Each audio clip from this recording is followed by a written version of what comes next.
Salam sejahtera bagi kita semua. Yang terhormat Bapak Profesor Marwan Asri MBA PhD selaku dosen pembimbing serta Bapak Ibu dosen penguji. Perkenalkan, saya Christianson Kampus Doli, mahasiswa kelas reguler MM UGM Kampus Jakarta, akan mempresentasikan hasil penelitian saya yang berjudul Analisis Perbandingan Kinerja Portofolio Saham dengan Kriteria Graham dan Lynch pada saham-saham yang terdaftar di Bursa Efek Indonesia. Penelitian saya dilatar belakangi oleh motivasi investor dalam berinvestasi adalah untuk mendapatkan return yang tinggi. Namun kenyataannya semakin besar return akan selalu disertai risiko yang besar pula. Oleh karena itu penting bagi investor untuk mampu mengelola risiko. Risiko sendiri dan berdasarkan jenisnya terbagi menjadi dua, yaitu systematic risk, yaitu risiko yang tidak dapat dihindari melalui diversifikasi. Contohnya adalah risiko geopolitik, pandemi, dan risiko suku bunga. Sedangkan unsystematic risk adalah risiko spesifik yang terkait dengan industri ataupun perusahaan itu sendiri. Contohnya risiko manajemen, rantai pasok, dan juga risiko operasional. Terkait diversifikasi, Harry Markowitz memperkenalkan modern portfolio theory di tahun 1952 yang menekankan bahwa diversifikasi tidak menghapus risiko pasar atau systematic risk, tapi bisa mengurangi risiko unsystematic. Kuncinya ada pada korelasi antar aset. Semakin rendah korelasi, semakin besar manfaat diversifikasi. Kemudian, banyak investor berusaha untuk memperoleh abnormal return dengan berbagai strategi investasi yang dimiliki, seperti membeli saham undervalued atau saham tumbuh atau biasa dikenal dengan growth stocks yang diyakini dapat memberikan return yang lebih tinggi dibandingkan return pasar. Namun hal ini tidak sejalan dengan teori yang diperkenalkan oleh Fama pertama kali di tahun 1970 yang bernama Efficient Market Hypothesis. Teori ini mengungkapkan bahwa tidak ada cara untuk mengungguli pasar secara konsisten karena harga saham telah sepenuhnya mencerminkan informasi publik. Namun sejarah membuktikan bahwa terdapat tokoh internasional yang mampu membuktikan bahwa strategi investasi mereka mampu mengalahkan return pasar, yaitu adalah Benjamin Graham dan Peter Lynch. Rumusan masalah penelitian saya adalah membandingkan return antara portfolio berdasarkan kriteria Graham dengan portfolio berdasarkan kriteria Lynch terhadap return pasar. Kemudian membandingkan return antara portfolio yang terbentuk berdasarkan kriteria Graham dengan return portfolio kriteria Lynch. Penilaian return didasarkan pada risk adjusted return melalui hitungan Sharpe, Traynor, dan Jensen's Alpha.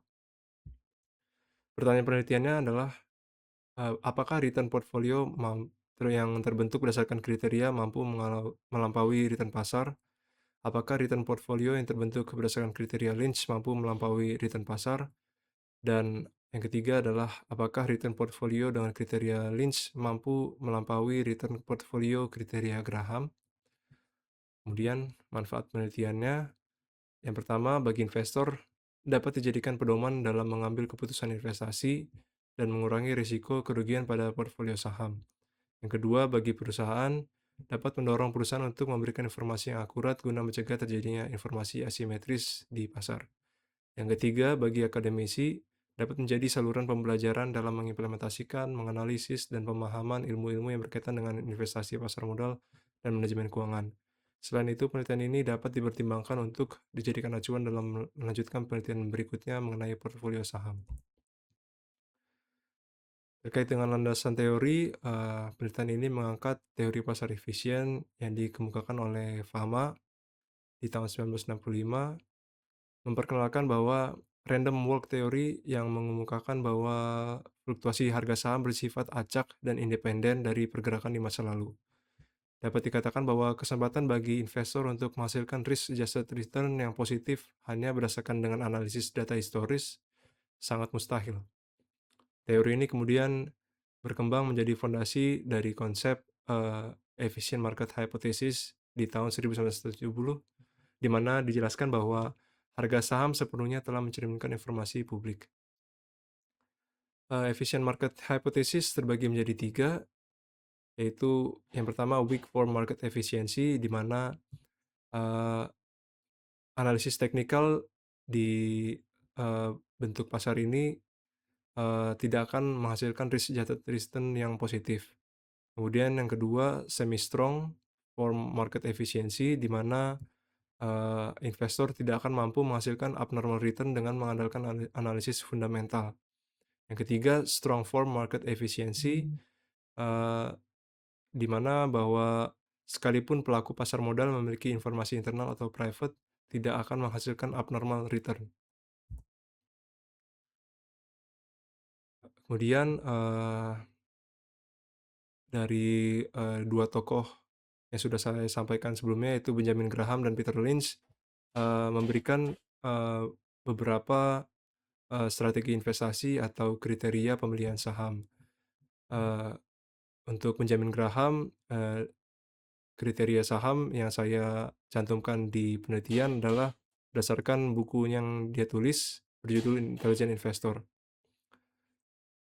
Kriteria pertama yaitu kondisi keuangan, di mana aset lancar minimal 1,5 kali utang lancar dan total utang tidak lebih dari 1,1 kali aset lancar setelah dikurangi utang lancar. Kemudian juga ada stabilitas laba, ada pembagian dividen, laba yang meningkat dari 5 tahun sebelumnya, kemudian harga saham tidak lebih dari 1,2 kali aset berwujud neto, serta rasio price to earnings kurang dari 10.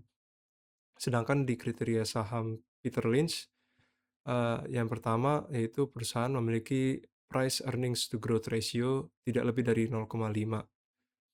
Kemudian laba bersih per saham mengalami tren pertumbuhan selama 5 tahun terakhir.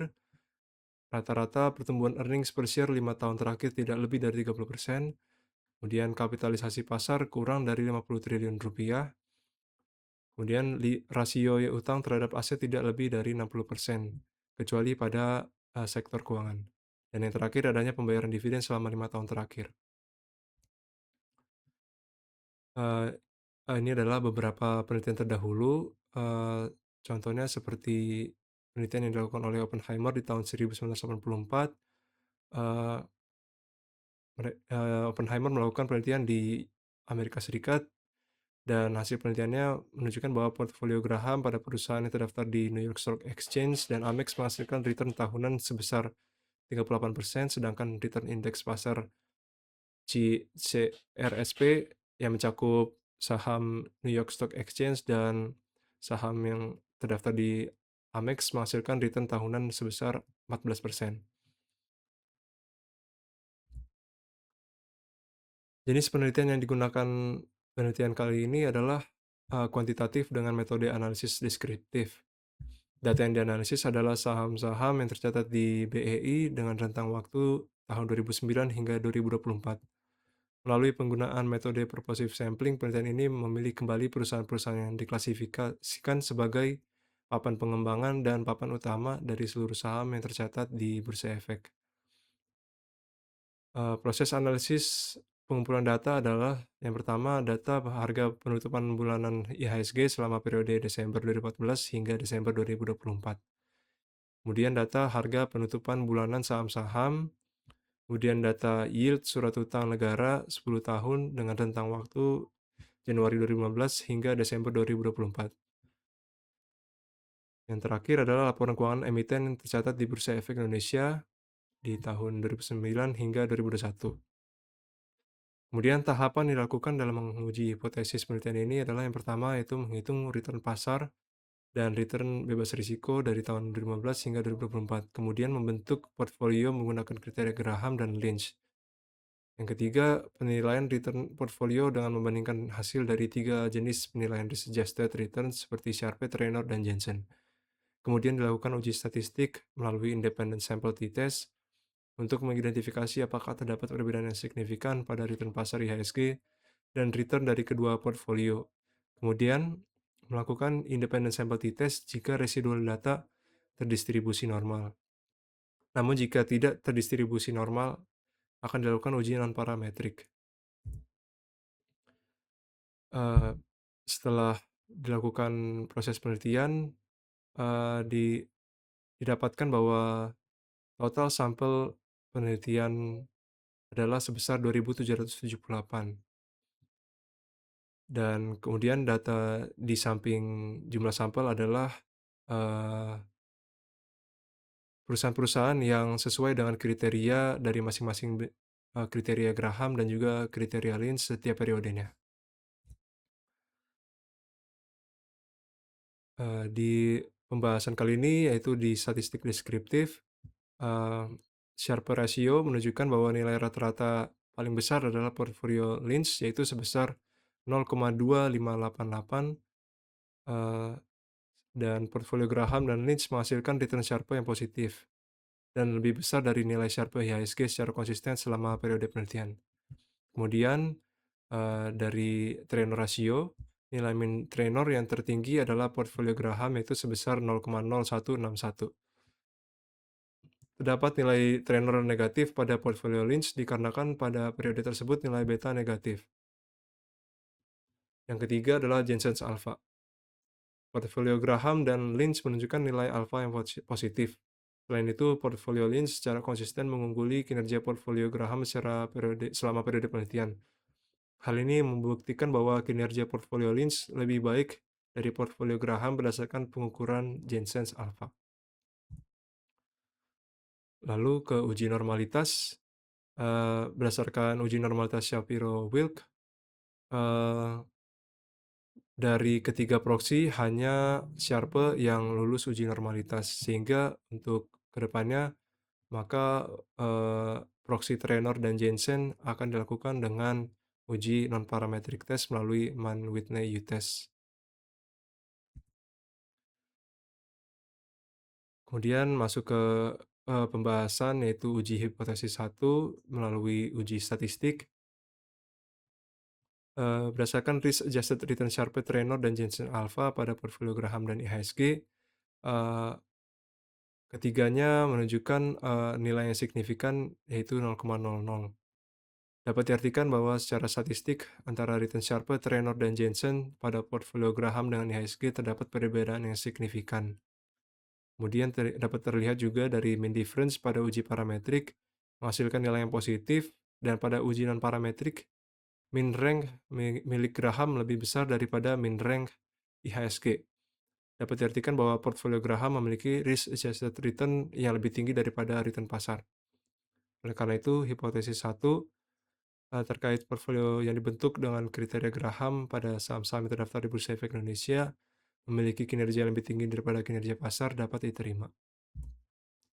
Kemudian uji statistik yang kedua pada portfolio Lynch dan IHSG, eee, dari tabel dapat dilihat bahwa risk adjusted return Sharpe, Trainor, dan Jensen alpha pada portfolio Lynch dan IHSG menghasilkan nilai yang signifikan.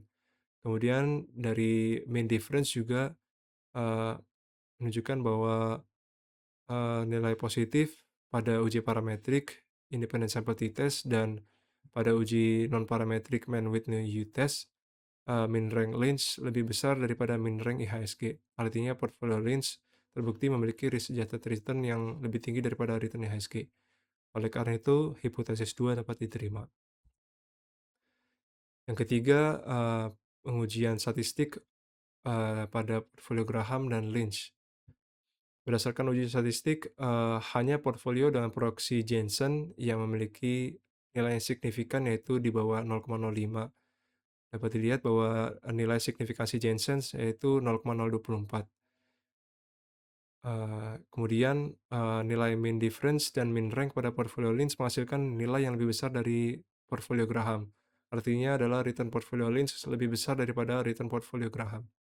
Sehingga hipotesis 3 terkait portfolio yang dibentuk dengan kriteria Lynch pada saham-saham yang terdaftar di Bursa Efek Indonesia memiliki kinerja yang lebih tinggi daripada portfolio dengan kriteria Graham ditolak karena ketidakkonsistenan dari 3 proksi tersebut. Kesimpulannya adalah, baik secara statistik deskriptif maupun uji statistik, return portfolio yang dibentuk dengan kriteria Graham dan Lynch mampu mengungguli kinerja pasar atau IHSG. Kemudian dari uji statistik parametrik dan non-parametrik dapat ditarik kesimpulan bahwa hipotesis 1 dan 2 terkait kinerja portfolio yang dibentuk dengan kriteria Graham dan Lynch mampu mengalahkan return dari IHSG dapat diterima. Oleh karena itu, Hal ini menjadi bukti bahwa pasar saham di Indonesia cenderung tidak efisien. Dengan menggunakan strategi investasi tertentu, investor dapat memungkinkan menghasilkan abnormal return. Namun antara portfolio Graham dan Lynch belum ditemukan eee, bahwa strategi investasi Lynch dapat mengalahkan strategi investasi Graham. Karena berdasarkan uji statistik, portfolio Lynch tidak mampu mengalahkan portfolio Graham. Dari hasil dan keterbatasan penelitian, terdapat saran yang dapat dipertimbangkan untuk diterapkan pada penelitian selanjutnya. Yang pertama adalah pada pembentukan kriteria Graham dan Lynch, pertimbangkan untuk menggunakan holding period yang berbeda atau menggunakan sekaligus beberapa holding period untuk membuktikan reliabilitas kriteria Graham dan Lynch. Yang kedua, pertimbangkan untuk pembentukan portfolio dengan periode penelitian yang lebih panjang atau bahkan mencakup dua peristiwa krisis global seperti pandemi COVID dan juga krisis ekonomi di tahun 2008 untuk memperkuat reliabilitas kriteria Graham dan Lynch. Yang ketiga, pertimbangkan untuk membandingkan kriteria Graham dan Lynch dengan strategi investasi dari toko lain untuk memperluas wawasan secara akademis dan praktis. Sekian presentasi dari saya. Terima kasih atas perhatiannya.